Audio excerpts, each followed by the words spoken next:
Hello my dear friends, ఛానల్ని ఎవరైతే subscribe చేసుకోలేదో ఇంకా వెంటనే సబ్స్క్రైబ్స్ చేసుకోండి. ఈ వీడియోలో ఎవరికైతే రైతు బంధు ఇంకా రాలేదో అందరికీ రైతు బంధు పైసలు జమ అవుతున్నాయి. ఈ రోజు కూడా ఇన్ని ఎకరాల వారి ఖాతాలో జామకా ఉన్నాయి. అర్హులైన ప్రతి ఒక్కరికి సంక్షేమం అందాలన్నారు.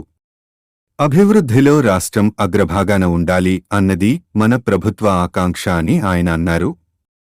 రైతుల విషయంలో ఇచ్చిన ప్రతి మాటకు కట్టుబడి ఉన్నామని, ఈ నూతన సంవత్సరం రైతు, మహిళా, యువత నామ సంవత్సరంగా సంకల్పం 2022 డిసెంబరు 28న 10వ విడత రైతుబంధు పెట్టుబడి సాయం రైతుల ఖాతాల్లోకి పంపిణీ ప్రారంభమైంది.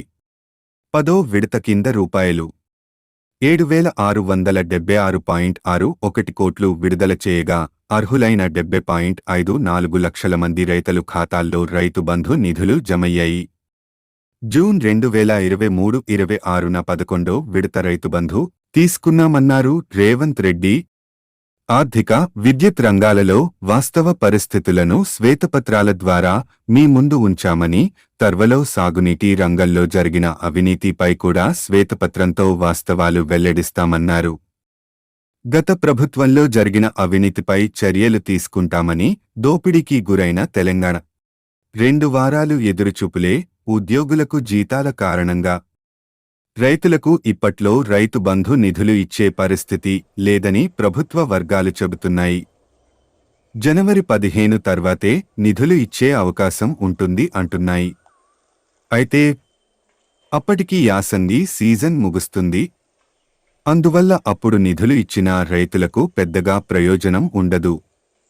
అయితే యాసంగి సీజన్ కోసం ఆల్రెడీ రైతు బంధు నిధులు రావట్లేదనే స్పష్టం చేశారు.